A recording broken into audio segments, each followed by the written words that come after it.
O Abridor de Latas, de Wilson Frungilo Júnior, parte 3, capítulo 11. A leitura do quarto manuscrito. Alguns dias depois, encontram-se reunidos Nelson, Mara, Roberto e Narciso para a leitura do quarto manuscrito, e é Mara quem se encarrega de lê-lo. Continuava meus estudos, mas sempre com o pensamento em Celestino e orando por ele. Até que, passadas algumas semanas, Deodato voltou a me falar sobre o assunto. Sebastião, penso que chegou o momento de seu encontro com o feitor Celestino. Hoje? Daqui a pouco. E como ele está? Encontra-se calmo, mas ainda com os pensamentos bastante confusos e embaralhados, pelo que passou e pela dor na consciência, por todo o mal que causou a tantos negros. Tudo bem. Alguma recomendação, Deodato? Apenas faço o que o seu coração lhe mandar com muito carinho e paciência. A propósito, até agora ele ainda não viu nenhum negro, apenas por uma questão de não piorarmos a sua situação. Você vai ser o primeiro, podemos ir? Podemos. Encaminhamo-nos então até um dos barracões e após percorrermos vários leitos, Deodato deslocou um biombo e pude ver Celestino, que se encontrava deitado, mas com as costas recostadas em travesseiros. O enfermeiro encontrava-se ao seu lado. Quase não o reconheci, tamanha deformidade em suas faces. Se olhasse, encontrava fixo em algum ponto à sua frente. Celestino, chamou Deodato. Como se sente hoje? O homem desviou o olhar daquele ponto fixo, parecendo não ouvir. Celestino chamou novamente o amigo. Nesse momento, Celestino ouviu o chamado e lentamente dirigiu seu olhar para Deodato. Estou aqui, respondeu. Trouxe um amigo a falar com você. Amigo? Não tenho amigos? Nunca tive amigos? Mas este aqui diz ser seu amigo. E quem é? Deodato dirigiu-se um sinal para que eu me aproximasse. Este homem aqui. Olhe para ele, aqui do meu lado. O feitor olhou-me e seus olhos se esbugalharam de pavor e começou a gritar. Não, não, não. Eu tenho medo, não me faça mal. Oh, meu Deus, será que caí em outra armadilha? Acalme-se, Celestino, disse-lhe. Não quero lhe fazer mal algum, apenas ajudá-lo. Confie em mim. Não sinto ódio por você. Somente quero ajudá-lo, não se lembra de mim? Celestino parou de gritar e, olhando no fundo dos meus olhos, após alguns segundos de silêncio, disse, ainda aparentando um pouco de medo. Eu conheço sim, mas não consigo me lembrar direito. Eu surrei você alguma vez? Por favor, perdoe-me. Toquei-lhe uma das mãos com minha mão esquerda e com a direita acariciei-lhe a fronte, respondendo-lhe. Você me conhece sim. Celestino, por favor, não vamos falar aqui do passado, que foi muito doloroso para mim e tenho certeza para você também. Pensemos apenas no presente e sobre o que planejaremos para o futuro. Sebastião, você é pai Sebastião, como todos o chamavam. Isso mesmo. Já surrei você uma vez. E daí, meu amigo? Não posso nem imaginar o que devo ter lhe prejudicado em longínquo passado. Você nunca me prejudicou em nada, pelo menos não me lembro. Ah, já sei. Numa outra vida, não é? Não consigo entender nada disso de outras vidas, mas o que não se cansam de me dizer? E é a verdade.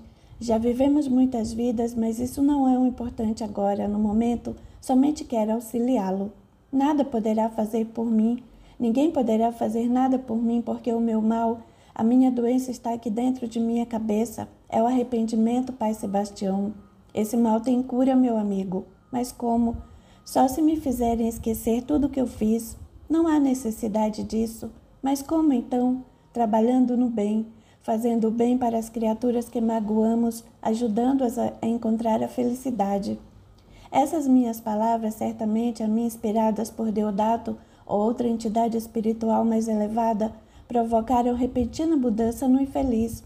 Seus olhos readquiriram um certo brilho, na esperança da possibilidade de consertar tantos estragos por ele causados a tantos irmãos tão infelizes quanto ele. Isso é possível? Perguntou agora com os olhos marejados de lágrimas. Lógico que é. E é que Deus, nosso Pai Criador, deseja que façamos perante os nossos erros. E como fazê-lo? Não posso nem imaginar. Em primeiro lugar, procurando ter fé e confiança no futuro e acalmando o coração e a mente. Depois, mais tranquilo, terá a oportunidade de aprender muitas coisas sobre a vida e também sobre os caminhos possíveis para essa tarefa. Primeiro, terá de aprender como fazer e depois poderá cumprir essa tarefa que é sua. E não se preocupe, terá todo o auxílio necessário para tanto. Obrigado, meu Deus, pela oportunidade e que Ele o abençoe, Sebastião, e a todos vocês. Que Deus o recompense, Pai Sebastião, pelo seu perdão e por essa disposição em me ajudar. Daí em diante, tudo ficou mais fácil. Comecei a pedido de Deodato a preparar Celestino. Ensinei-lhe o que sabia e todas as noites estudávamos o Evangelho. Aos poucos, foi se transformando numa outra pessoa e eu, por minha vez, sentia que possuía um grande débito para com ele. Mas um tempo se passou e chegou o dia tão esperado por mim, o de auxiliar os 6 escravos aprisionados pela Legião das Trevas. Na verdade, pelo que pude saber, ainda trabalhavam forçadamente no mal e sofriam muito com isso. Por outro lado, ainda nutriam um ódio e desejo de encontrarem Celestino. Está pronto, Sebastião? Perguntou-me Deodato. Estou sim, mas como será esse encontro?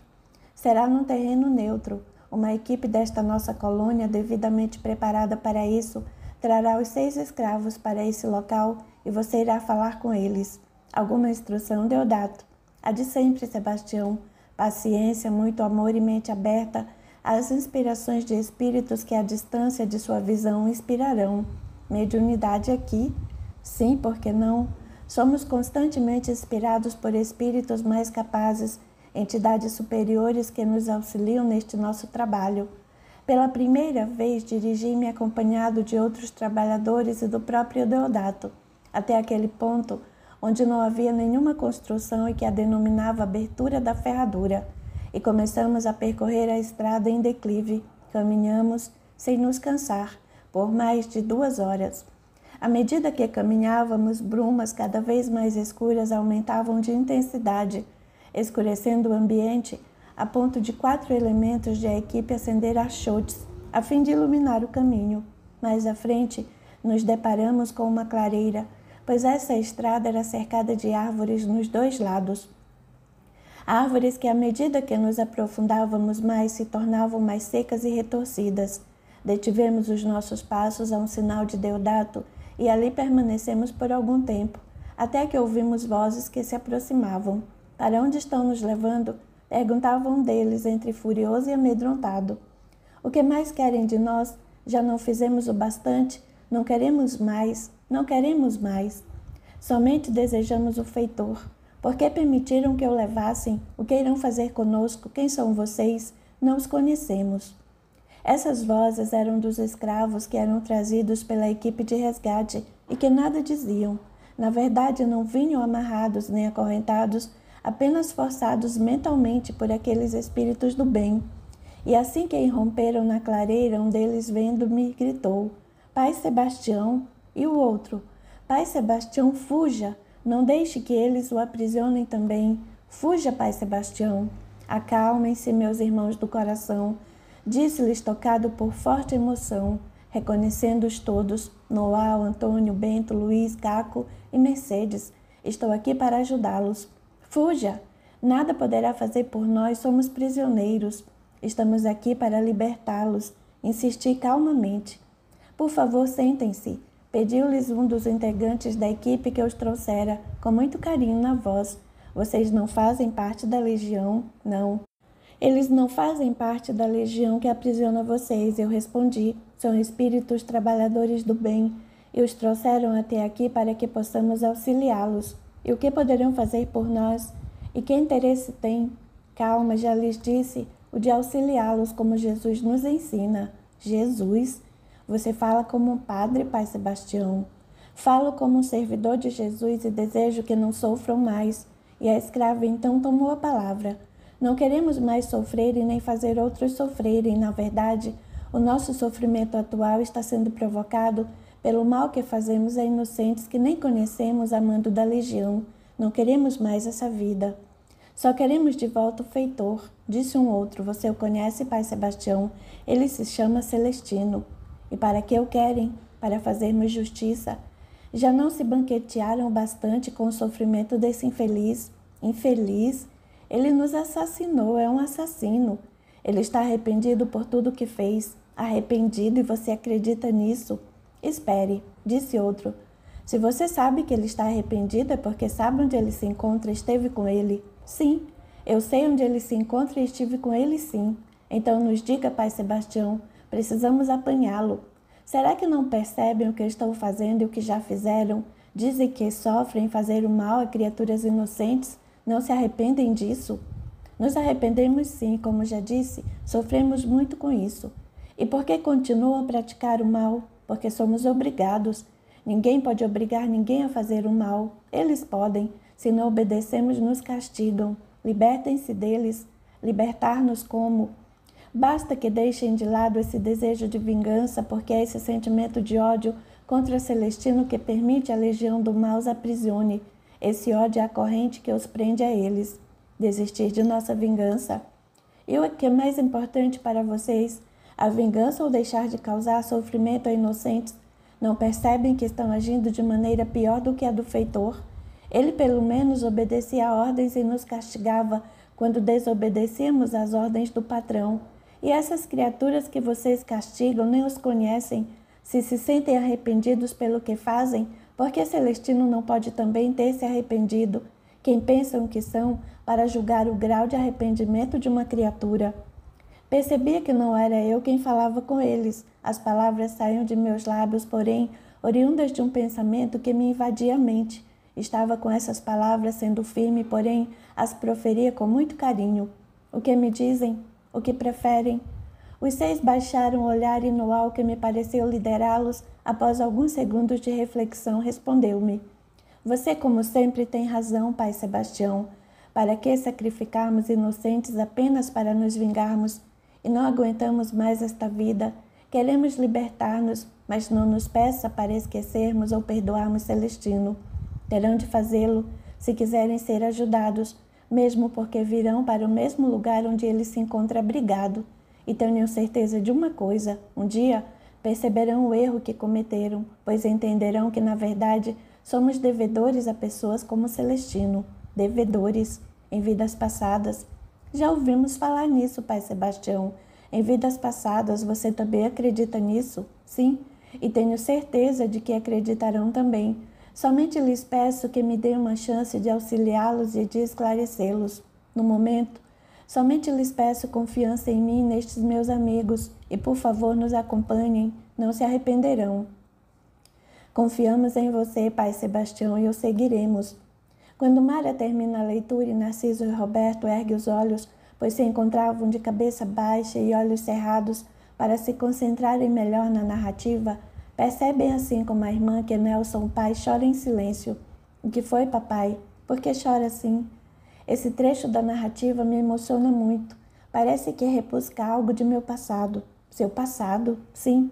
Na verdade, sinto-me na pele de um desses escravos. Agora nem tanto. Mas quando li pela primeira vez e sozinha em meu quarto, senti inicialmente o ódio que um deles sentia por Celestino e o arrependimento pelo mal que cometia contra inocentes. Obrigado que era agir assim, e isso me assusta, porque essa figura do feitor me incomoda muito, como se eu tivesse conhecido. Penso até que tenho muito a ver com tudo isso e que não é por mero acaso que esses escritos estão vindos parar em minhas mãos, principalmente pelo fato de que foi a mãe de vocês quem me direcionou até Haroldo. Você não deve se deixar impressionar tanto por essa história, papai, afinal de contas, todos nós estamos emocionados também, diz Roberto. E se o senhor acha que ela tem algo a ver com o senhor, não se preocupe, complementa Mara, porque mesmo que tenha, qual o problema? Hoje o senhor é uma pessoa boníssima, um excelente pai e principalmente nunca prejudicou ninguém em toda esta sua vida. O homem permanece por alguns momentos cabisbaixo e decide encerrar aquela conversa. Tudo bem, meus filhos, não vou me deixar envolver tanto. Vocês têm razão, agora vou me recolher, pois estou um pouco cansado. Eu vou apanhar Débora, vamos sair um pouco, talvez jantar naquele restaurante chinês, informa Roberto. Também tenho de sair, Lúcia está me esperando. Vamos ver um filme. Quer ir conosco, Mara? Obrigado, Narciso, vou estudar um pouco. Terei provas na semana que vem. Você anda estudando demais, precisa se distrair um pouco e arrumar um namorado, brinca Roberto. Tudo tem a hora certa, irmão, e nas férias prometo que vou sair mais. Bem, filhos, divirtam-se, diz Nelson, retirando-se em direção ao seu quarto. Quando chega lá, veste uma roupa para dormir e se deita.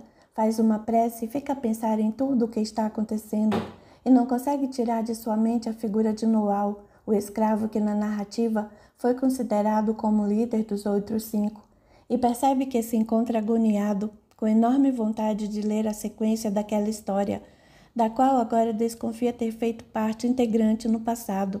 Também o incomoda a frase de sua filha, colocando-o num pedestal de virtudes, principalmente quando disse que ele nunca havia prejudicado ninguém, e as lágrimas voltam a brotar de seus olhos.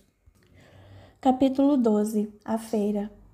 No domingo, às 8 horas da manhã, ocorre a abertura da 8ª Feira do Livro Espírita na praça central daquela cidade interiorana, onde naquele momento se encontram toda a diretoria do Centro Espírita, seus voluntários, chegando a mais de uma centena de pessoas. A referida feira se realiza em uma grande barraca, coberta de lona, com abertura e passagem por todos os lados e em seu interior. Mesas e estantes acondicionam os livros espíritas para serem vendidos. Nesse momento, o presidente da instituição faz uma prece de agradecimento, rogando ao alto que os abençoe naqueles dias em que ocorrerá tão esperado evento anual. Seu Agenor já se encontra no meio das pessoas assistindo a tudo. Dona Elza, quando o vê, o chama, a fim de que chegue mais próximo a eles. Na verdade, o comentário sobre seu Agenor já havia tomado conta dos frequentadores da casa durante todo o sábado, e muitos queriam conhecê-lo e, se possível, até mesmo falar com ele. E nesse momento em que o andarilho humildemente se aproxima de Dona Elza, todos os olhares convergem para sua pessoa e um discreto murmurinho se faz ouvir dentre os presentes. Seu Agenor deve ser aquele homem ao lado de Dona Elza, diz uma senhora a outra que se encontra ao seu lado. Bastante simpático ele. Dizem que faz milagres, comenta o senhor.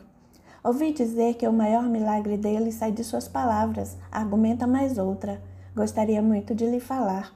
Dona Elza disse que ele ficará aqui na feira todos os dias a partir das 11 horas, pois virei conversar com ele. Pelo jeito haverá fila, comenta uma velhinha. Nesse momento começam as apresentações, pois todos querem cumprimentar seu Agenor e conhecê-lo mais de perto. Gostaria de comprar um abridor de latas, seu Agenor, e eu quero um Senhor dos Ventos. E o espírito do bambu? Pergunta uma mocinha, vai nos mostrar. Por favor, esperem um pouco, pede Dona Elza, erguendo a mão direita como que para chamar a atenção. Um momento, por favor. Seu Agenor agora tem de trabalhar e voltará às 12 horas. Se alguém quiser comprar algum de seus produtos, por favor, aguarde do lado de fora da feira e seu Agenor terá todo o prazer em atendê-los, por favor. Algumas pessoas se retiram, aguardando a presença do andarilho que, acabrunhado e meio sem jeito pela situação constrangedora para ele, afasta-se da barraca, dirigindo-se até algumas dezenas de metros com as pessoas, o seguindo. Fazem uma fila e passam a adquirir seus abridores de latas e demais objetos de bambu, tendo que alguém intervir para que cada um dos interessados compre apenas uma das mercadorias. E seu Agenor está dando graças a Deus quando tudo que tem para vender se esgota, prometendo providenciar mais assim que possível, apesar de saber que em tão curto espaço de tempo apenas conseguirá arranjar abridores de lata, pois os objetos de bambu ele levaria algum tempo para confeccionar.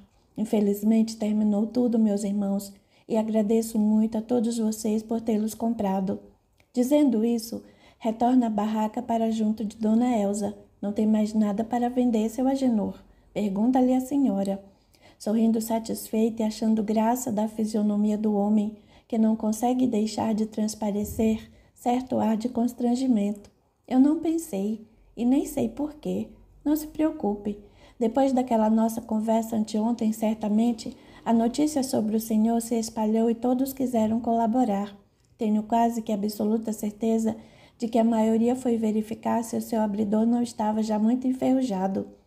Penso que seria muito bom se o senhor providenciasse mais mercadorias, mas conheço um mercado aqui perto que vende abridores de lata, quer dizer, não vendem, apenas expõem, pois como o senhor mesmo disse, pouca gente se preocupa em comprar um novo. Se quiser ir até lá e arrematar o que eles têm de estoque, lhe ensinarei como chegar.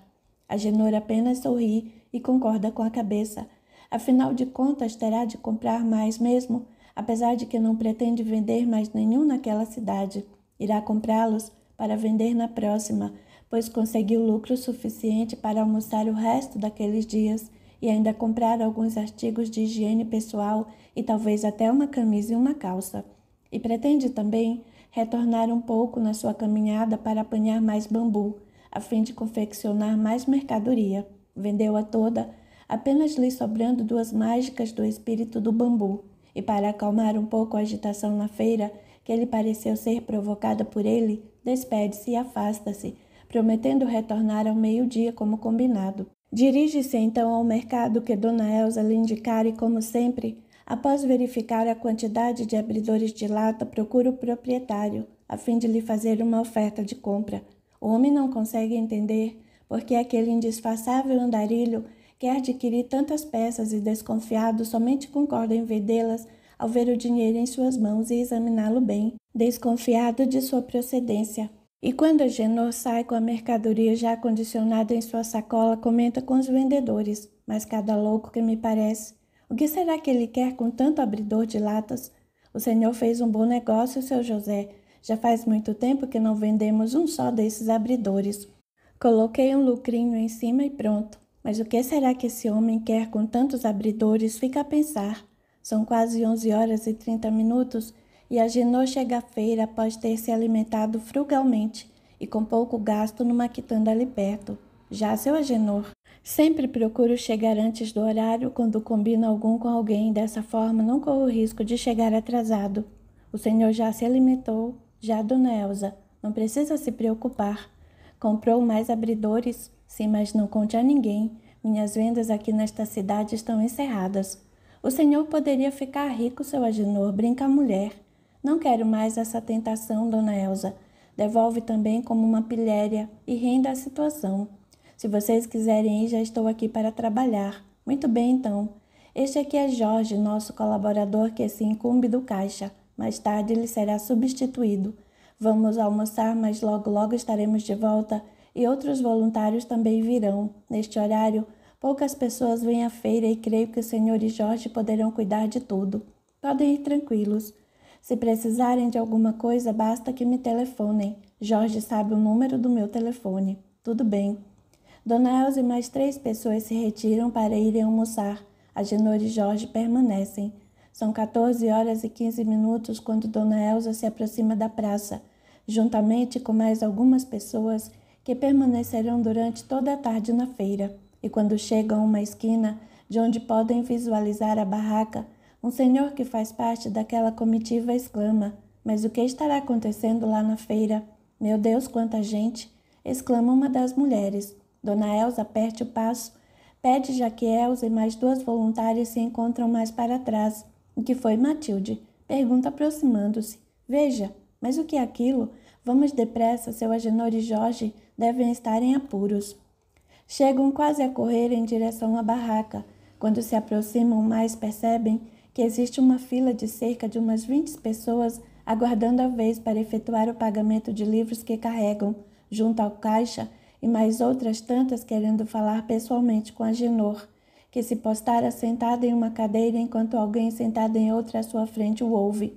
Aqueles que aguardam a vez para falar com o andarilho procuram se manter a certa distância, a fim de não inibirem o consulente. Entram agora na barraca com mais calma para observar o que está acontecendo. Dona Elsa procura então ver os livros que as pessoas estão comprando e quase não acredita no que vê, pois a maioria está adquirindo vários exemplares de O Evangelho segundo o Espiritismo e algum outro livro.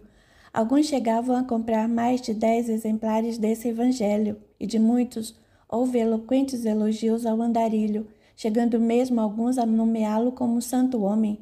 Aproxima-se de seu Agenor e ouve parte do final de uma de suas falas. Meu irmão, fazemos parte de uma porcentagem muito pequena de criaturas que, pelo conhecimento que temos da doutrina espírita, da continuidade da vida, das leis da justiça, das oportunidades que Deus, nosso Criador, nos oferece, da oportunidade de nos reencontrarmos com os que mais amamos após a desencarnação, da possibilidade do contato mediúnico com aqueles com quem mais temos afinidades. Somos mais felizes que aqueles que ainda não tiveram essa oportunidade de conhecer a religião dos espíritos. Por isso, meu irmão, devemos retribuir tudo isso divulgando essa religião, levando todos esses conhecimentos a eles. E o que podemos fazer? Como começar? É muito simples. Quando tiver uma oportunidade, compre um exemplar de O Evangelho segundo o Espiritismo e presenteie alguém que sabe em dificuldades, alguém que sabe estar sofrendo, ou então, se não tiver alguém para oferecer esse presente, simplesmente esqueça-o em algum lugar. Pode ser num banco de jardim, no ônibus, numa sala de espera de um consultório médico ou na poltrona de um cinema, e deixe que a espiritualidade maior faça o resto. Com toda certeza, ela saberá direcionar o infeliz até essa dádiva, que são os ensinos de Jesus, sob a ótica da doutrina espírita. São benditas ferramentas que devemos espalhar para que possam ser utilizadas por esses trabalhadores de Jesus. Essa também é uma maneira de fazer o bem. Quanto ao seu problema particular, não se esqueça do que lhe disse, muita fé, e creia que a verdadeira fé não é ver os nossos desejos satisfeitos, mas a certeza de que aconteça o que nos acontecer é o que de melhor Deus, nosso Pai, nos estende como uma maneira de aprender e de evoluirmos. Muitas vezes, lágrimas podem desobstruir nossos olhos de partículas que enevoam nossa visão. Sempre existirão problemas maiores que os nossos, não é, seu Agenor? Sempre existirão, mas que a visão desses problemas de nosso próximo não seja vistos apenas para que conformemos-nos com os nossos, mas que sejam vistos como uma bendita oportunidade de servir, porque Deus sempre auxilia seus filhos através das mãos de outros de seus filhos. Deus lhe pague por suas palavras, seu Agenor. Não imagina como saio daqui com o coração mais leve e com muita esperança no porvir. Que Deus nos abençoe, meu irmão, que nos abençoe e nos auxilie sempre a curar, para podermos ser curados também. A pessoa se levanta e Dona Elza pôde ver agora que ela tem os olhos marejados. Uma mulher senta-se à frente de Agenor, enquanto o homem, que havia terminado de se consultar, apanha vários evangelhos e se dirige à fila do caixa. Dona Elza então percebe que muitos, ao saberem da presença de Agenor naquele horário, para lá se dirigiram, a fim de consultá-lo, e começa a ficar preocupada, pois começam a chegar mais e mais pessoas com essa finalidade. As horas passam e o homem continua a atender sem parecer se cansar. Já começa a anoitecer e Carlos, presidente do centro, chega, e Dona Elza lhe relata o que está acontecendo desde a hora do almoço e que está preocupada porque a fila continua grande. Carlos esclarece que veio até ali porque lhe telefonaram informando do alto teor das palavras do andarilho e que muitas pessoas para lá estavam se dirigindo a fim de consultá-lo. Temos de fazer alguma coisa, Carlos.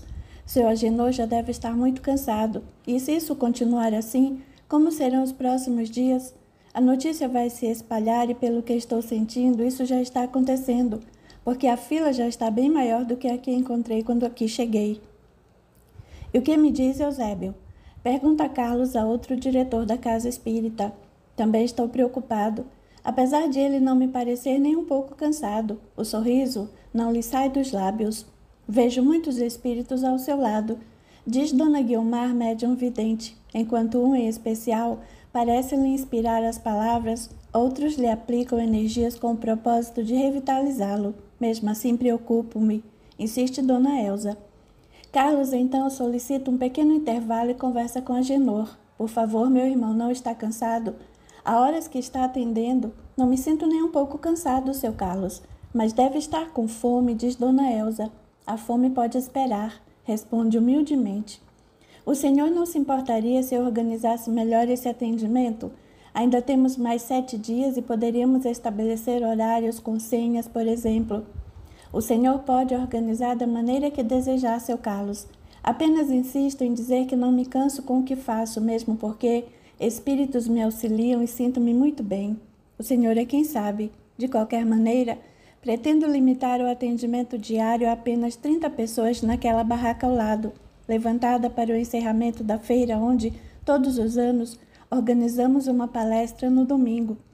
Isso seria feito da seguinte forma: perguntas lhe seriam feitas por escritos e selecionadas, a fim de que estas não se repetissem. Tenho a certeza de que assim todas as dúvidas seriam respondidas, fazendo com que todos ouvissem e aprendessem sobre mais assuntos do que os próprios particulares. O que me diz?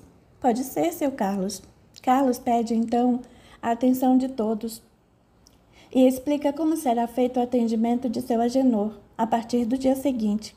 Improvisa senhas numeradas com a sua assinatura para certificá-las e as entregas aos que se encontram na fila, partindo do primeiro que seria atendido, informando que seu Agenor doravante faria o atendimento nos dias da feira, no horário das 13 às 16 horas, e que esperava que todos entendessem essa providência como uma maneira de poupar o homem e que se encerrava assim o atendimento do dia. Os presentes aceitam a ideia, um a um se despedem do andarilho. O senhor não gostaria de descansar um pouco agora? Pergunta-lhe Dona Elsa. Gostaria sim. Até o momento, enquanto estava atendendo, não sentia nenhum tipo de cansaço, porém agora estou com muito sono e estou pretendendo retornar ao albergue. Nós o levaremos até lá, seu Agenor. A propósito, pedi aos voluntários da sopa que reservassem um pouco dela para o senhor. Eu lhe agradeço muito, Dona Elsa. Então vamos. Capítulo 13. Os ensinamentos do andarilho. No dia seguinte, às 13 horas, o recinto da feira se encontra bastante concorrido, pois além das pessoas que possuem senhas para serem atendidas naquela tarde, muitas outras lá se encontram, atraídas pela curiosidade, tendo em vista que a notícia havia se espalhado rapidamente. Um grande número delas quer comprar um abridor de latas, mas Agenor informa não os possuir mais para venda, evitando assim uma imagem de mercantilismo que não gostaria que ali se instalasse. No dia anterior vendeu o que tinha porque não havia encontrado uma desculpa. Na verdade, prefere vendê-los de porta em porta e a quem não o conheça. Geralmente faz isso ao chegar a uma cidade.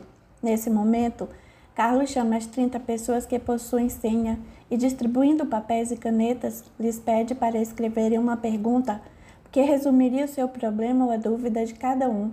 A seguir, explica a todos os presentes como tudo será feito. Aguarda alguns minutos, recolhe os papéis e, embaralhando-os, os examina, retirando perguntas que possuam o mesmo teor. Passas então a Dona Elsa, que, pedindo silêncio, lê a primeira. O que é preciso para se ter fé, e como essa fé poderá resolver um problema?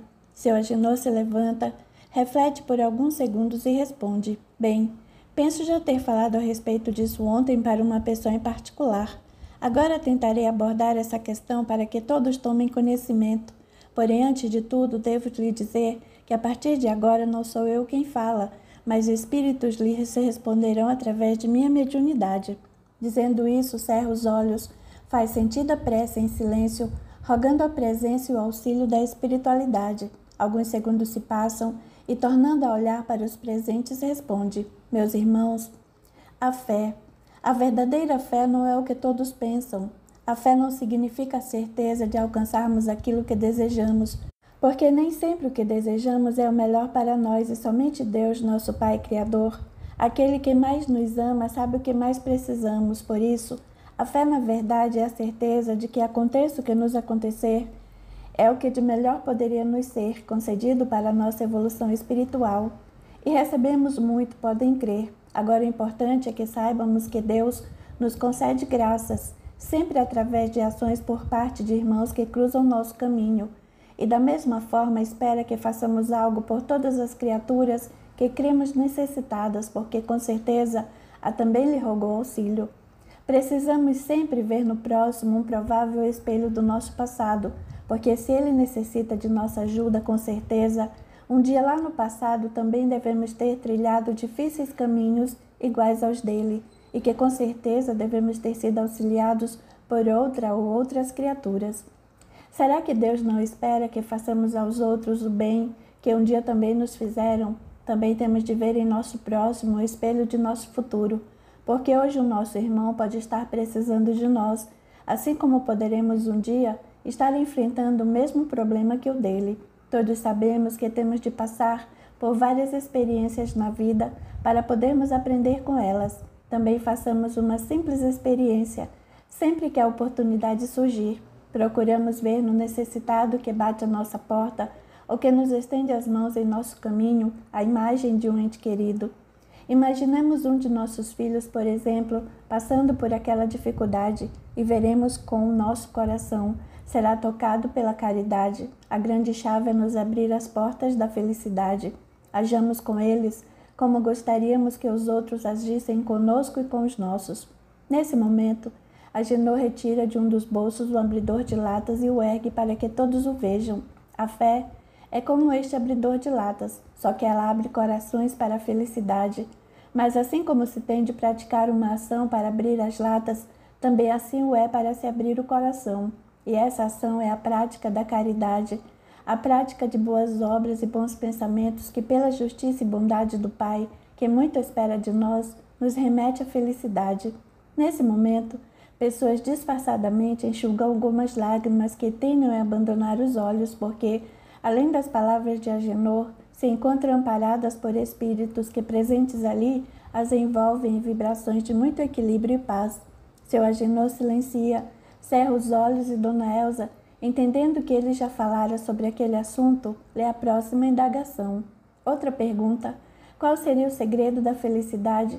Agenor abre os olhos e responde: os espíritos nos ensinam, e evidentemente com base nos ensinamentos do Mestre Jesus, que o segredo para a felicidade é muito simples. Dizem que a única e verdadeira felicidade somente será alcançada a partir do momento em que passarmos a desejar e a nos alegrarmos com a felicidade do próximo, porque se nos exultarmos apenas com o que nos acontece de bom, isso é muito pouco se comparado com a alegria que sentimos cada vez que virmos ou tivermos feito alguém feliz. Porque a felicidade que tivermos somente com o que nos ocorre é limitada, mas a felicidade que sentirmos com a felicidade do nosso próximo é uma somatória infinita. Porque é infinito o número de irmãos filhos de Deus, e apenas para podermos exemplificar, vamos utilizar duas palavras que, apesar de nos dicionários serem sinônimas, as consideraremos um pouco diferentes na forma para podermos entender melhor. São as palavras felicidade e contentamento. E vamos utilizar o exemplo das crianças. Quando uma criança ganha um doce, por exemplo, fica muito contente, mas vejam bem, trata-se de um contentamento passageiro, pois ele se acaba assim que o doce termina. Podemos usar também como exemplo um brinquedo ganho. Vemos grande contentamento na criança no momento em que recebe, ela brinca até o momento em que se cansa, ou seja, com o tempo, não mais se interessa por ele e evidentemente deseja outro. O mesmo não acontece com a felicidade dessa criança advinda, por exemplo, através do carinho, da atenção e da dedicação dos pais. Essa felicidade pode perdurar para sempre. Agora vamos mais a fundo em nosso raciocínio. O doce ou o brinquedo é comprável, a felicidade não. Ou seja, pode-se comprar um contentamento, mas não se pode comprar a felicidade, e o contentamento é passageiro, enquanto a felicidade pode ser perene. A vida não é contra o fato de o homem comprar contentamentos, mas sim contra o seu exagero, equivocado que se encontra confundindo felicidade com contentamento. E muitas vezes o espírito passa toda uma encarnação comprando contentamentos e sempre buscando mais, a tal ponto que nem tem tempo para ser feliz. Isso quando não os usa para tornar contente a sua família, sem nem desconfiar que o que ela realmente necessita é de felicidade, sem falar daqueles outros que nem podem comprá-los, sem saber que a felicidade que tem de conquistar sofrem e faz-os ou seus sofrerem. Então, meus irmãos, o segredo da felicidade, aquele realmente a nós revelado por Jesus, somente poderá advir com o amor ao próximo, sentindo alegria com a alegria do irmão. Resumindo, felicidade é servir. Agora, toma a palavra Dona Elsa. Pelo teor da pergunta e da resposta anterior, vou ler esta que penso deva ter ligação com esta última. A pergunta é a seguinte: o dinheiro é um mal? Agenor, inspirado pelos espíritos, responde de pronto: o dinheiro não é um mal. Nós é que fazemos mau uso dele, utilizando-o para adquirirmos o supérfluo, que nada tem a ver com o que realmente necessitamos. Muitas criaturas veem o dinheiro como algo que deva ser cultuado e o colocam no verdadeiro pedestal, utilizando-o como forma de se sobressair, de querer ser um objeto de admiração das outras pessoas. Isso é muito ruim, porque é extremamente contrário às lições de Jesus quanto à felicidade. Porque quem deseja ser admirado anseia que o seu próximo seja inferior a ele, e isso contraria o ensinamento do amor ao semelhante. Não que não se deva trabalhar, poupar, manter-se apresentável, mas nunca ao exagero. Pode-se usar o dinheiro no intuito de ter um pouco mais de conforto, de oferecer estudo para os filhos, possuir uma condução, enfim, mas nunca no propósito de causarmos inveja aos outros. E temos de doar um pouco do que temos para os que pouco possuem. Devemos nos lembrar sempre que ajudar o próximo somente nos torna ricos espiritualmente. Não ajudar poderá simplesmente nos tornar ricos materialmente. Mas qual a maior riqueza? A da material ou a do espírito? E se quisermos ser realmente felizes, devemos fazer todo o possível para nos desapegarmos de tudo que nos torna dependentes. Podemos possuir, mas não podemos ser possuídos pelo que temos. Na verdade, não dependemos de quase nada para sermos felizes e, evidentemente, quanto menos dependermos da matéria ou das sensações inferiores, mais felizes seremos. Resumindo, o dinheiro não é o mal, assim como o veículo não passa de um meio que pode ser utilizado para deslocar pessoas para o trabalho ou ser uma arma nas mãos de um condutor mal intencionado. E o dinheiro pode se transformar, se bem empregado, numa grande ferramenta de auxílio, porque poderá trazer um pouco de paz a corações angustiados pela sua falta. Imaginem uma mãe com seu filho doente sem recursos para comprar-lhe o remédio necessário, um pai de família desempregado que vê os seus passarem pelo sofrimento da fome. Enfim, o dinheiro pode não trazer a verdadeira felicidade, mas a sua falta pode trazer muito sofrimento. E esse sofrimento não pode ser amenizado por aqueles que possuem, além do necessário. O espírito encarnado deve tomar muito cuidado com a responsabilidade que detém, em face da moeda que lhe sobra e que lhe é perfeitamente dispensável.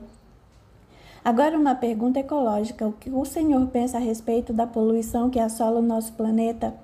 Quanto à poluição do planeta, devemos todos seguir as orientações dos técnicos e cientistas quanto ao bom uso do progresso e principalmente do destino dos detritos, dos descartáveis.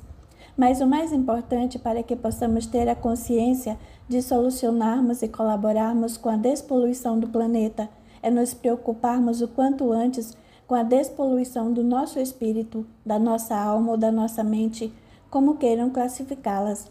Necessitamos de muito cuidado com esse descaso para conosco mesmos, a fim de podermos preservar a nossa mente. Precisamos fazer uma limpeza em nosso íntimo para evitar que sejamos contaminados com a sujeira e a poluição da ambição, do ódio, da vaidade, da inveja, do egoísmo, do julgamento impróprio dos semelhantes, das ilusões, dos desejos de riqueza, fama, e também policiarmos as emanações poluidoras de nossa fala através de palavras de ódio, de negatividade, de intrigas e de intolerância.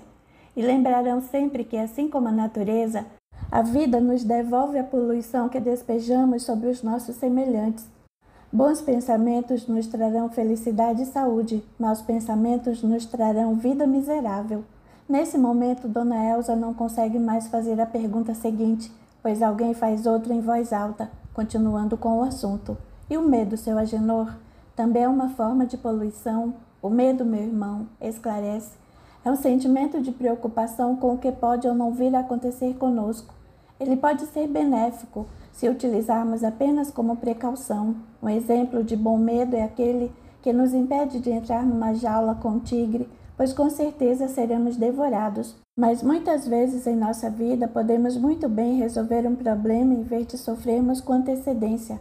Para que ter medo? Tudo pode ser resolvido, pois a vida continua e é eterna, mas para isso não podemos nos prender às coisas terrenas, para que não venhamos a sentir medo. Na maioria das vezes, a solução para nossos problemas é bastante simples e nós o complicamos a tal ponto que acabamos por não resolvê-los e, como já disse, sofremos por antecedência, por causa do medo de vir a ter esses problemas. Simplifiquemos as coisas. Por exemplo, se estivermos famintos, por que não comermos um simples sanduíche em vez de ficarmos esperando que um prato de iguaria nos seja ofertado?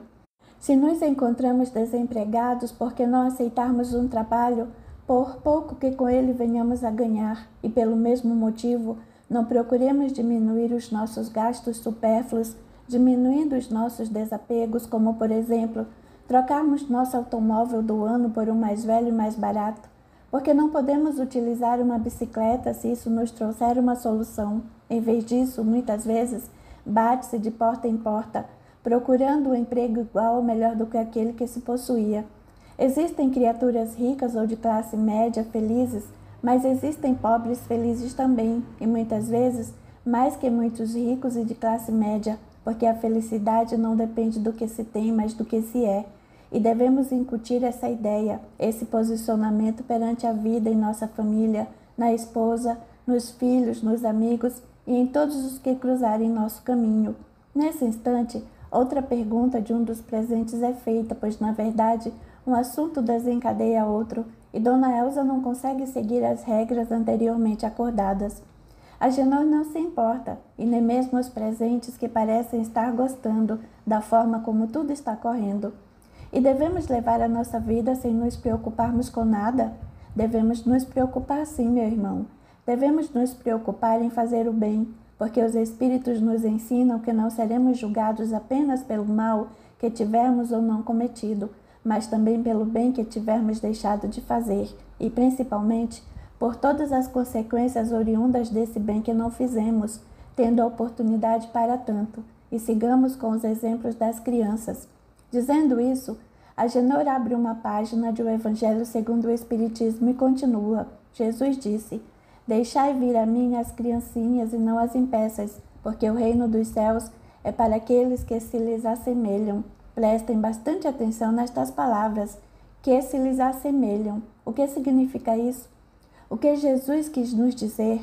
Disse-nos ele que devemos ter o desprendimento e a simplicidade da criança, que não julga os semelhantes e que reparte o brinquedo com a outra. A criança não se prende muito ao que acaba de lhes acontecer. Ela tudo e a todos perdoa.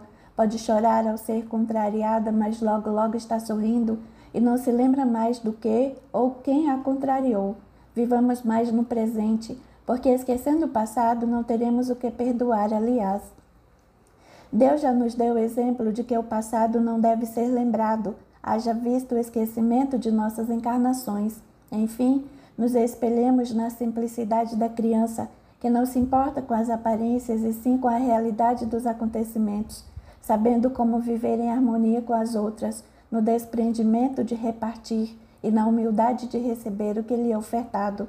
Realmente, o mal atrai o mal, como se diz? Pergunta uma outra senhora, aproveitando um hiato na fala do andarilho.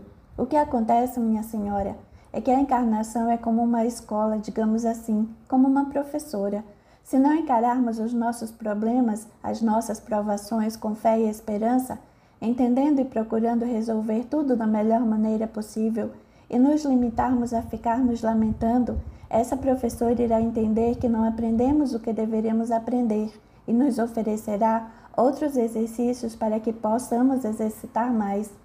É por isso que dissabores podem atrair dissabores quando simplesmente cruzamos os braços e nada fazemos. A vida quer que aprendamos, diante de nossas lamentações, nos passa mais lições de casa. E então, Carlos, está gostando? Muito, Elza. Esse Agenor fala com tanta facilidade e nos traz exemplos tão simples sobre a vida que estou impressionada. Como pode um andarilho falar sobre tudo isso? Não sabemos quase nada a respeito dele, mas deve ter estudado e lido muitos livros antes de entrar para essa vida de caminhante sem destino certo. Nesse momento, uma senhora médium vidente, ao ouvir a conversa de Elza com Carlos, se pronuncia: esse homem é um grande conhecedor da doutrina, realmente, e também um médium. O que você vê, Leontina? Ele está cercado por vários espíritos iluminados que o auxiliam, principalmente por um deles em especial. E como é ele?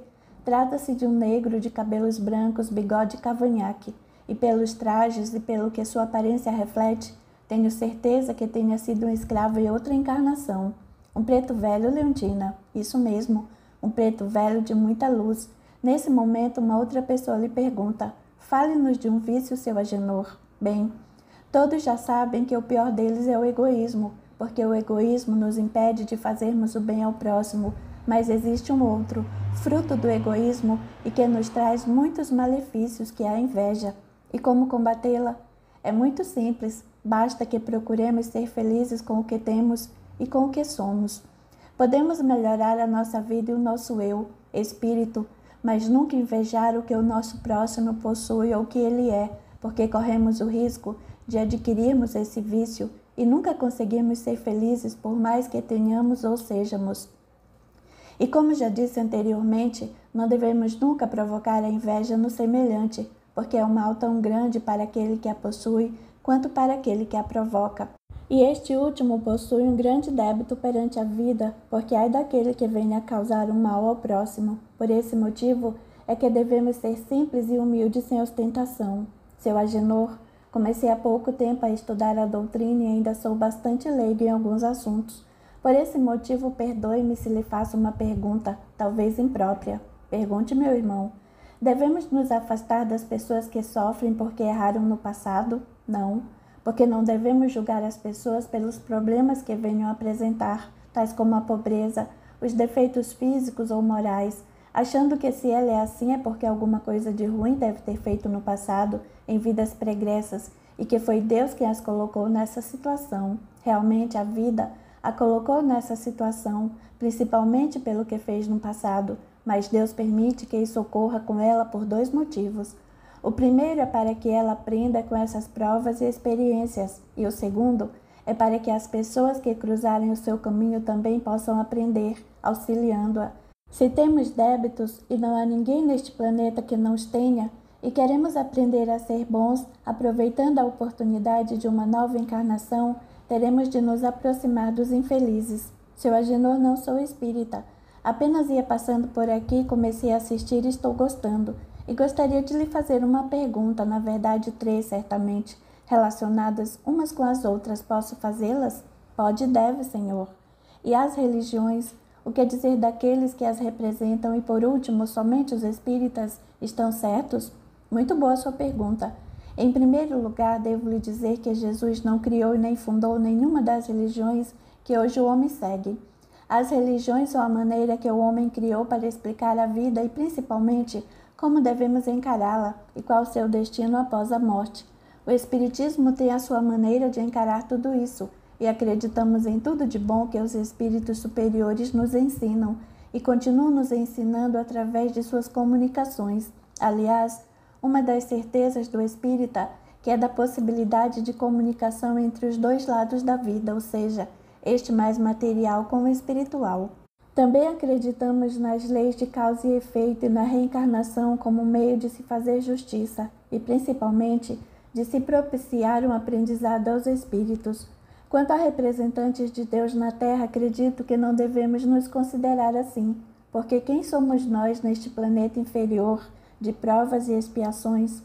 Não devemos nos colocar como representantes de Deus para julgar ou condenar ninguém, porque o próprio Deus, de quem muitas vezes o homem se coloca como representante, perdoa sempre e dá novas oportunidades aos pecadores. Na verdade, Deus quer que o representem apenas para auxiliar esses seus filhos que se desviaram do caminho correto, e muitas vezes somente somos capazes de esquecer uma mágoa a nós imposta por um semelhante, quando na verdade deveríamos também, além de olvidar essa mágoa, perdoá-la como um irmão que é, principalmente auxiliá-lo para que não erre mais. E todos nós, religiosos que somos, não deveríamos ficar criticando uns aos outros. Deveríamos sim juntar as nossas forças para cumprir os ensinamentos de Jesus, ou seja, realizando boas obras em benefício do próximo.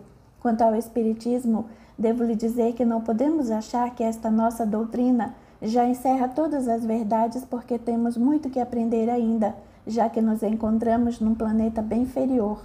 Penso que o Espiritismo não venha a ser a religião do futuro, mas o futuro da religião. Também não sou espírita, diz uma senhora, mas gostaria de lhe perguntar: onde encontrar Jesus? Nos templos? Nas casas espíritas? Vou lhe contar uma história verídica, contada por um negro escravo, mais precisamente um preto velho.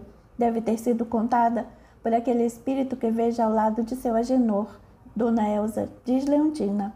Contou-nos esse espírito que, quando escravo, trabalhou na construção de uma capela na fazenda e que o patrão, vez ou outra, trazia um padre para rezar uma missa e que eles assistiam do lado de fora.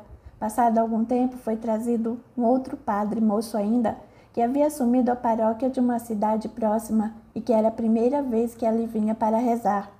Porém, naquele momento, próximo ao horário da missa, 2 feitores estavam castigando um escravo no tronco. Quando viram que o padre estava chegando rapidamente, desamarraram o escravo e, devido à pressa, o deixaram estendido ali no chão, e o padre acabou vendo o pobre coitado. Esse padre entrou na capela onde todos estavam reunidos, mas quando foi começar a missa, convidou a todos para que fossem com ele até o lado de fora da igreja e os levou até o tronco, dizendo que iria rezar a missa onde estava Jesus, porque o Cristo estava sempre onde havia sofrimento. E pediu aos presentes que olhasse bem a posição em que o negro se encontrava. Todos voltaram a olhar para o escravo estendido ao solo e o padre então lhes perguntou se não lhes parecia estar o pobre homem deitado sobre o colo de Jesus, e completou que, alguns, encontrar Jesus era difícil, mas que para outros era muito fácil, e que para encontrá-lo bastaria que procurassem os necessitados, e ali o encontraríamos na verdade, nos esperando para auxiliá-lo no socorro a esses infelizes. E repito, nada do que Jesus nos ensinou é impossível e difícil de seguir, tanto que todos os seus ensinamentos possuem o único objetivo de nos encaminhar à verdadeira felicidade. Se o Agenor, o Senhor, é feliz na solidão em que vive, o homem pensa por alguns instantes e responde: apesar das aparências, não sou totalmente um andarilho solitário, porque tenho encontrado e feito muitos amigos. Realmente, não é como ter uma família. Gostaria de ter uma, mas a vida me levou a trilhar este caminho. Agora uma coisa proponho a todos vocês, como um exercício muito salutar. Procurem, por alguns momentos, caminhar ou permanecer um pouco sozinhos consigo mesmos, a fim de repensar seus atos, a vida como a levam, como estão agindo, se estão felizes ou apenas sufocando uma felicidade, a troco de quimeras que a vida possa lhes proporcionar. A reflexão e a análise simples e sincera é muito importante para a vida de todos nós, e assim, Agenor continua a responder mais perguntas até voltar para o albergue a fim de descansar. Capítulo 14. São 9 horas da manhã quando Agenor caminha pelas ruas da cidade. Pretendia chegar à feira já pela manhã, no intuito de ver se necessitavam de alguma ajuda, apesar de ainda não ser o seu horário. Na verdade, também gostaria de estar lá, para poder ler um pouco, aproveitando a generosidade dos organizadores que permitiam que ele assim o fizesse. E quando passava em frente a uma casa de bela aparência, que não notava ser habitada por pessoas de posse, ouve uma voz: Senhor, Senhor! Alguém o chamava e Agenor percebe que o chamado vem do lado de dentro daquela residência. Olha através das grades e vê que um homem, um moço ainda, de cerca de 30 e poucos anos, era quem o solicitava e caminhava em sua direção. Pois não, responde.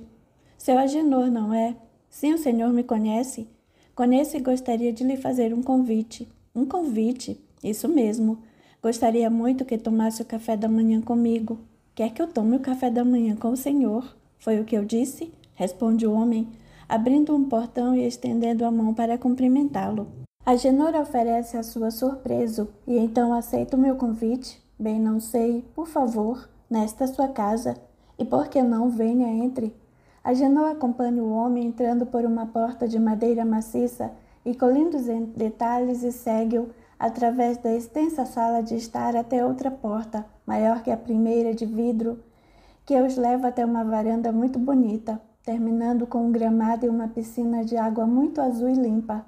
Nessa varanda, o homem lhe indica uma cadeira e senta-se em outra à sua frente, entre eles uma mesa redonda, onde uma empregada começa a colocar café, leite, bolos, pães e diversos tipos de bolacha. Meu nome é Ailton, mas por favor, sirva-se. Gostaria que o senhor se servisse primeiro. Tudo bem, mas fique à vontade como que lhe aprouver. Gostaria de um café e um pão com essa manteiga, responde Agenor, servindo-se um pouco acanhado e inicia uma conversação. O senhor me chamou pelo nome e diz me conhecer? Não vou lhe dizer que eu conheço, mas sei seu nome e ouvi falar ontem à tarde naquela barraca lá na praça. O senhor é espírita. Gostaria que me chamassem pelo nome e gostaria que me permitisse chamá-lo pelo seu, sem o senhor que nos distancia. Por mim tudo bem, Ailton. Não sou espírita, Agenor, mas gostei de ouvi-lo falar. Na verdade, comecei um período de férias ontem e hoje mesmo devo seguir até o litoral, onde minha esposa me aguarda com meu filho de 5 anos. E ontem passei por aquela barraca e, como não tinha o que fazer, fiquei a ouvi-lo.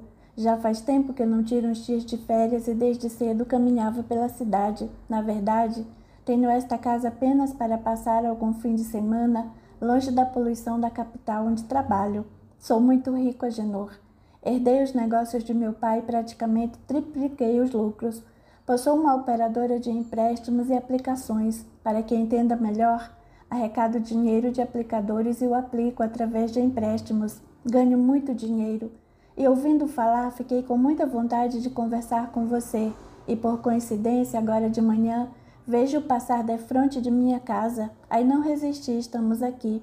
E sobre o que gostaria de conversar? Sabe, Agenor, achei muito bonito tudo o que disse e tenho absoluta certeza de que você é exatamente como fala e aconselha as pessoas a serem. Mas gostaria de lhe dizer uma coisa e, por favor, não se ofenda. Pode dizer, Ailton. Eu acho que você prega tudo aquilo e segue tudo o que prega porque é um andarilho, um homem que nada possui e sem responsabilidades como exemplos as que possui. Por favor, não o convidei a tomar um café comigo para ofendê-lo, longe de mim, mas foi exatamente isso que pensei quando o ouvi e agora torno a dizer, por esta feliz coincidência de você estar passando defronte da minha casa, resolvi lhe falar o que penso. Você me entende?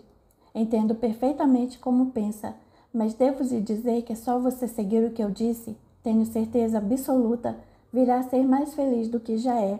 A minha dúvida, Agenor, é que você prega a simplicidade, a humildade, o desprendimento das coisas materiais.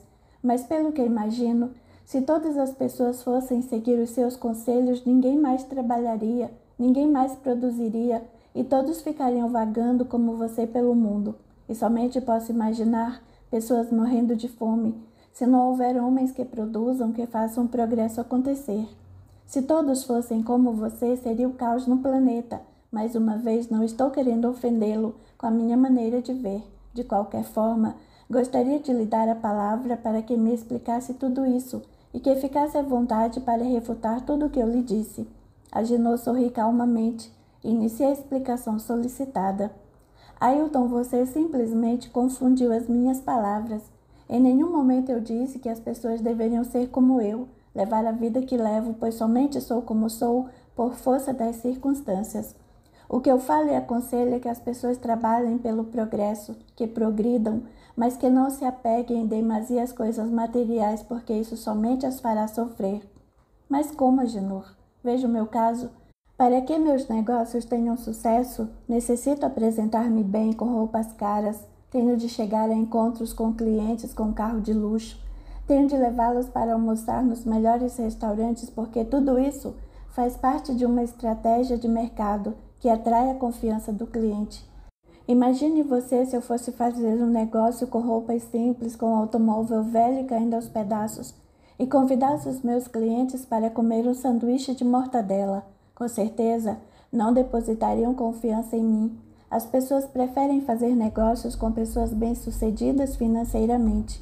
Agenor sorri diante das justificativas do homem. Você tem toda a razão, Ailton. Isso faz parte do seu trabalho, assim como um médico tem que se vestir de branco, um bombeiro com sua farda e os jogadores de futebol com seus uniformes. Não falei nada contra isso. Somente digo e repito que a criatura humana pode possuir o que quiser, desde que não se escravize ao que possui. E não falo somente dos que possuem muita riqueza. Existem pessoas que se escravizam em outras pessoas ou escravizam outras pessoas através do sentimento de posse, sem entender que ninguém é de ninguém. Gostaria que me explicasse melhor. Não condeno ninguém por querer ter mais conforto, uma bela casa, um belo carro novo. Somente aconselho a não se escravizarem em tudo isso, porque senão perderá muito tempo de sua vida através de metais, plásticos, tecidos, vidros e outras tantas coisas. E pergunto, para quem deveriam existir todas essas coisas? Apenas para servir ao homem, não para escravizá-lo. Agenor faz pequena pausa e pergunta, você acredita em Deus, Ailton?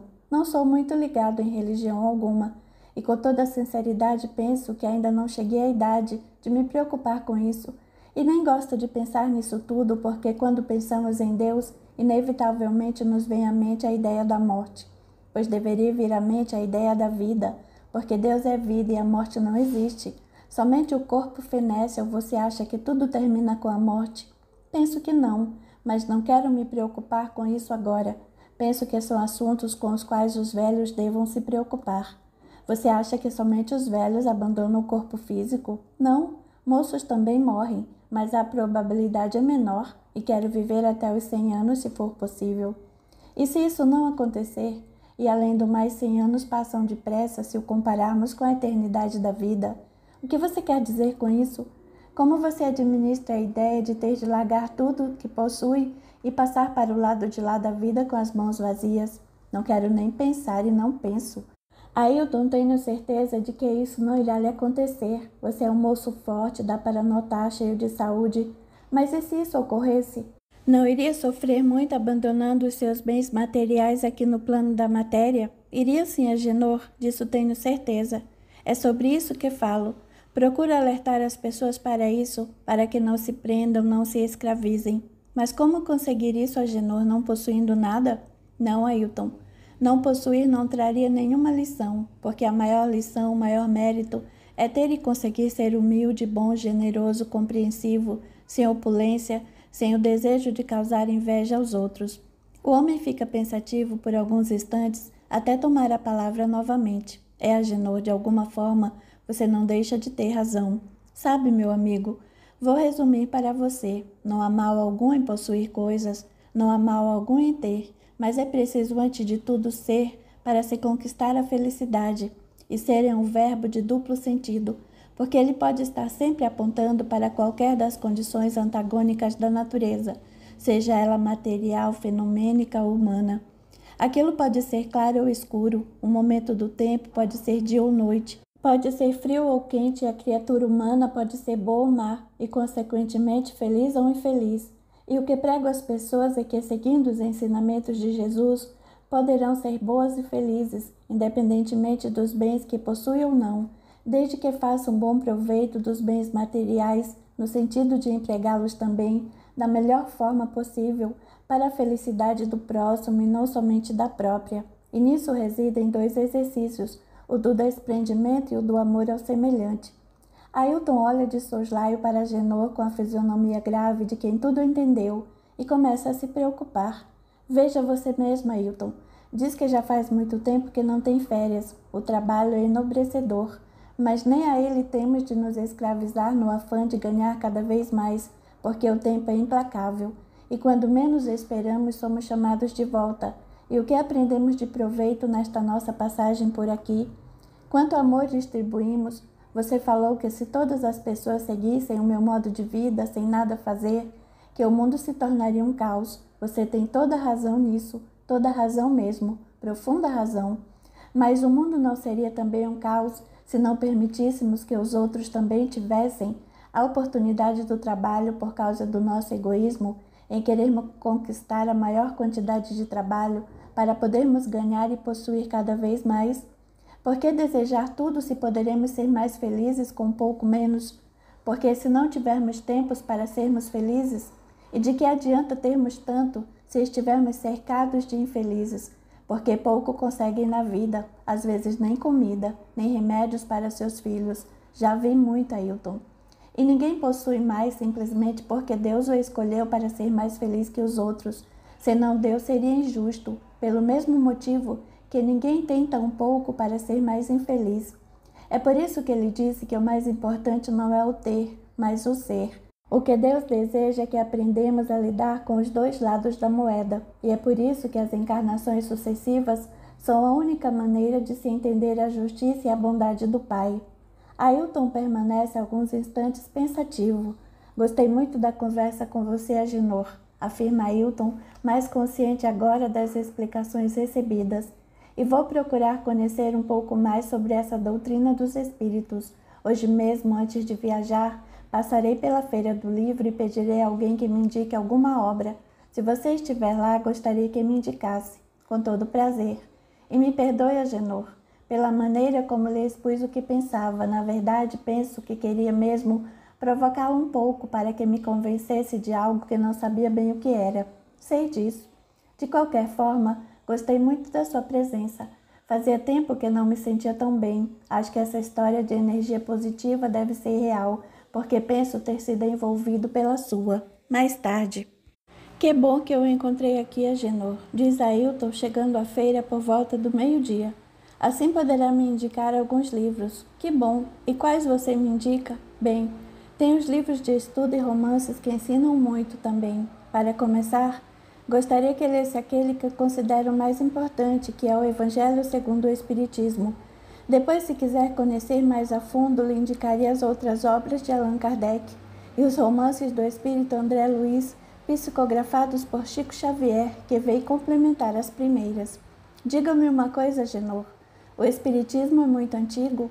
Nesse momento, algumas pessoas presentes no local aproximam-se mais dos dois para ouvir as explicações do andarilho.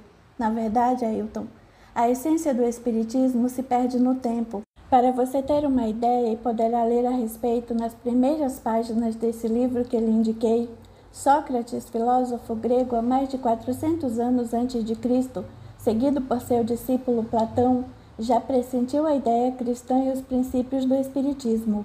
Sócrates e Platão, sim, vários de seus ensinamentos já vinham ao encontro das verdades do espiritismo. Seus enunciados já diziam que o homem é uma alma encarnada e que se prejudicam quando muito se liga às coisas materiais, e que à medida que delas se desliga, se dirige para o que é mais puro, voltando-se para a sua própria essência, que a alma, quando se encontra livre de seu corpo, carrega os traços de seu caráter, de suas afeições e as marcas de sua vida, que a maior infelicidade para o homem é ir para o outro mundo com a alma carregada de crimes. Falavam sobre a injustiça, dizendo que é melhor receber uma injustiça do que aplicá-la, que nunca devemos retribuir um erro com outro erro sem fazer mal a ninguém, seja por qualquer pretexto. Comparavam as boas ações com as oferendas ou com as belas orações, dizendo que aos olhos de Deus mais valem as primeiras, e que liberta do corpo a alma depois de julgada seria novamente conduzida a esta vida material como aprendizado. E quanto a Allan Kardec, você quer saber um pouco sobre ele? Se você tiver tempo, gostaria que me falasse a seu respeito. Na verdade, os fenômenos espíritas ou a influência do mundo espiritual em nosso planeta existem desde a mais remota antiguidade e já eram notados pelos mais antigos religiosos.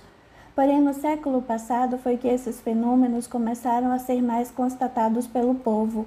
Ruídos, pancadas e batidas inexplicáveis, movimentação de objetos, em pouco tempo foram considerados fruto de alguma força desconhecida, mas inteligente. E no período de 1853 a 1855, esses fenômenos acabaram se tornando um tipo de passatempo em reuniões de salão, quando passaram a usar o que chamavam de mesas girantes. Mesas girantes? Sim, a mesa girante era uma pequena mesa com tampo redondo, com uma coluna ao centro que se apoiava no chão por meio de 3 pés. E para que servia? As pessoas sentavam-se ao redor dessa pequena mesa, colocando as mãos espalmadas sobre ela. A mesa adquiria então o que se costumava chamar de uma vida factícia, movimentando-se em todos os sentidos e muitas vezes até elevando-se no ar como se estivesse flutuando. E as pessoas descobriram que se fizessem perguntas a essa mesa, ela lhes respondia através de pancadas com o pé. E respondia como? Ela batia o pé a pequenos intervalos e as pessoas correspondiam o número de batidas como uma letra do alfabeto. Por exemplo, uma batida representava a letra A, 10 batidas a letra J, e dessa maneira juntavam-se as letras, formavam palavras e frases. Enfim, conversavam com a mesa. Faziam-lhe perguntas e esta lhes respondia. É evidente que as perguntas eram de grande frivolidade e, por consequência, as respostas também o eram. Na verdade, viam o fenômeno como uma brincadeira. Foi então que surgiu um renomado e respeitado professor, autor de vários livros pedagógicos e dedicado pesquisador de nome Hippolyte Léon Denis Arrivaux, que depois adotou o pseudônimo de Allan Kardec, porque um espírito de nome Zéfiro revelou-lhe que esse teria sido seu nome em outra encarnação na Gália, quando ele vivera como um sacerdote druida. Interessante. E Allan Kardec, ao assistir a convite uma dessas reuniões, resolveu levar a efeito séria pesquisa, pois percebera que uma inteligência desconhecida movimentava a mesa. Só que não mais se perguntavam frivolidades da força inteligente que movia a mesa, mas sim questões de grande seriedade, efetuadas com profundo cunho científico. E agora as respostas eram também sérias e reveladoras, mesmo porque os espíritos que respondiam a Kardec eram agora espíritos superiores e não espíritos que se prestavam a brincadeiras de salão. Allan Kardec trabalhava com muita organização, fazendo perguntas que, ao serem respondidas, eram anotadas. Foi então que, de posse dessas perguntas e respostas, compilou-as no livro que lançou em 1857, denominado Livro dos Espíritos. O mais importante disso tudo é que o Espiritismo não é uma doutrina criada pelo homem, e sim revelada pelos Espíritos. E pelo mesmo método e com o auxílio também de médiuns, editou outras obras importantíssimas como o Livro dos Médiuns, o Evangelho segundo o Espiritismo, o Céu e o Inferno e a Gênese. Fundou uma revista denominada Revista Espírita Jornal de Estudos Psicológicos e um pequeno livro intitulado O que é o Espiritismo.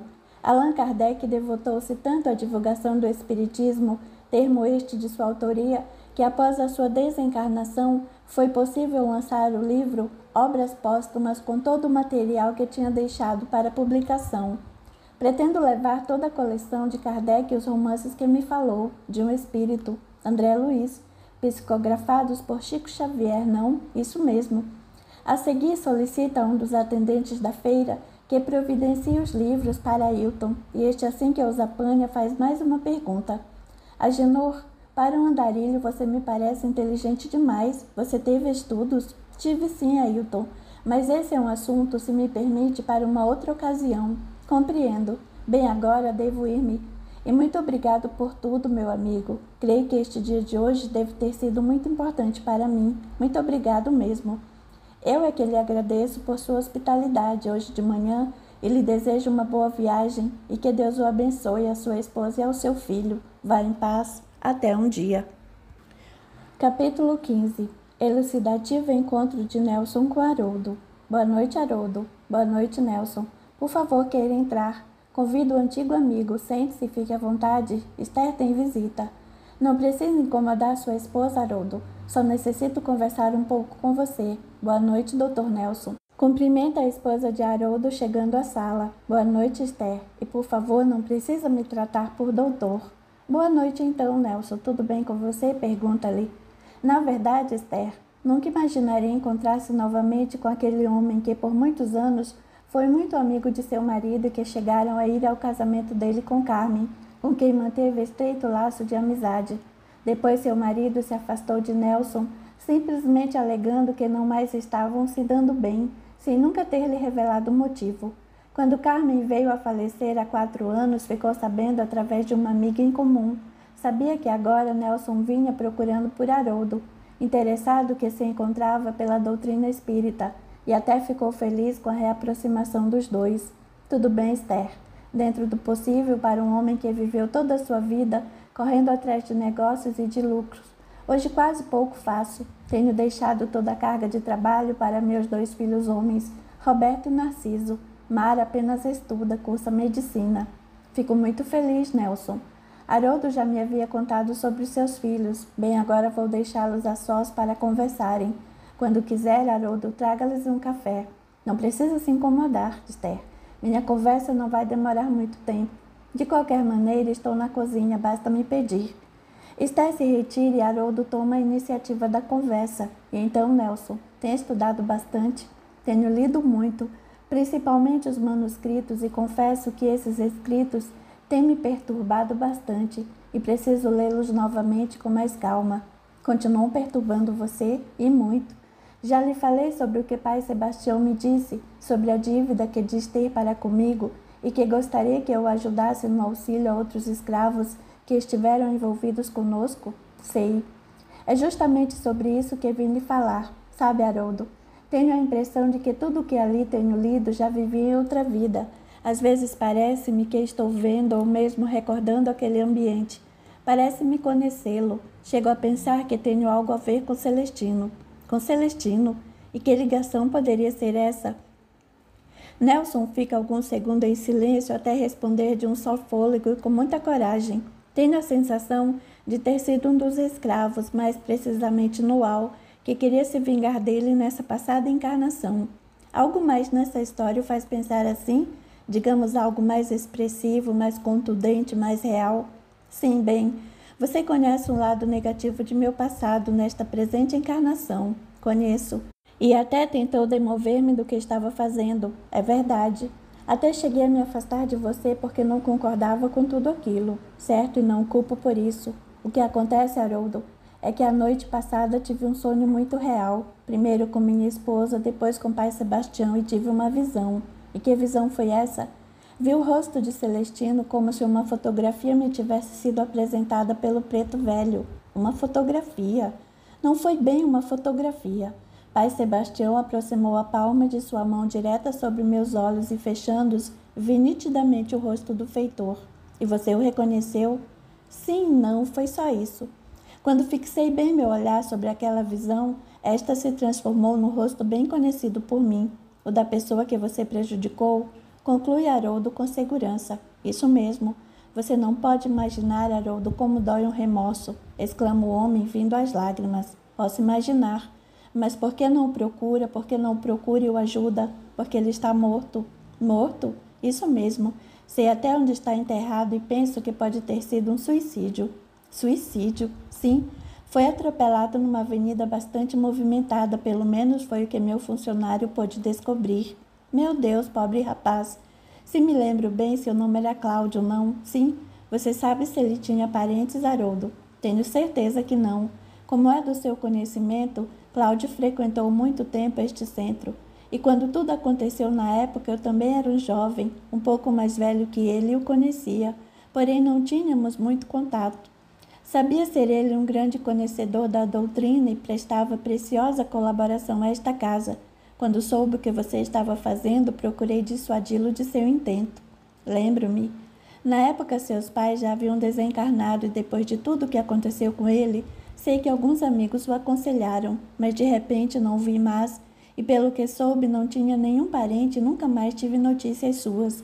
E agora você me diz que ele parece ter se suicidado ou pelo menos que já desencarnou, tendo em vista o túmulo encontrado. Isso foi o que pude apurar. Um funcionário meu realizou uma investigação bastante minuciosa. Por causa dos negócios, ainda detínhamos em nossos arquivos o número de sua identidade, e por esse número foi localizado o local em que se encontra sepultado.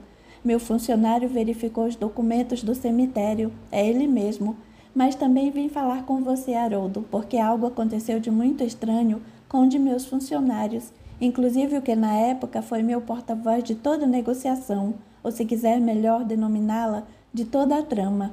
E o que aconteceu, Nelson? Fiquei sabendo que Otávio está passando por graves problemas de depressão há quase um mês.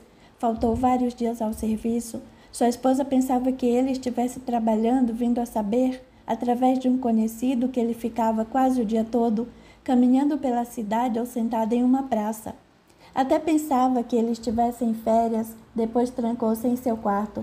Agora, com o tratamento psiquiátrico, com medicamentos, já está conseguindo frequentar os outros cômodos da casa e conseguiu falar comigo em particular, quando fui visitá-lo anteontem com meu filho Roberto. Por sorte, pediu para falar comigo a sós. Penso também que está necessitando de auxílio espiritual. E o que poderemos fazer por ele? Ele lhe contou que o deixou nesse estado? Contou-me sim, e o caso é grave, pelo menos para mim, e nem sei o que dizer sobre isso. Penso que ele está num processo como o meu de desenvolvimento da vidência. E presumo que ele deva ter visto algo que o chocou a tal ponto de levá-lo a essa depressão. Tenho certeza de que foi isso. E o que foi, ou com mais certeza, quem foi que ele viu? Nelson faz ar grave e responde. Ele me disse ter visto Cláudio. Ele viu Cláudio?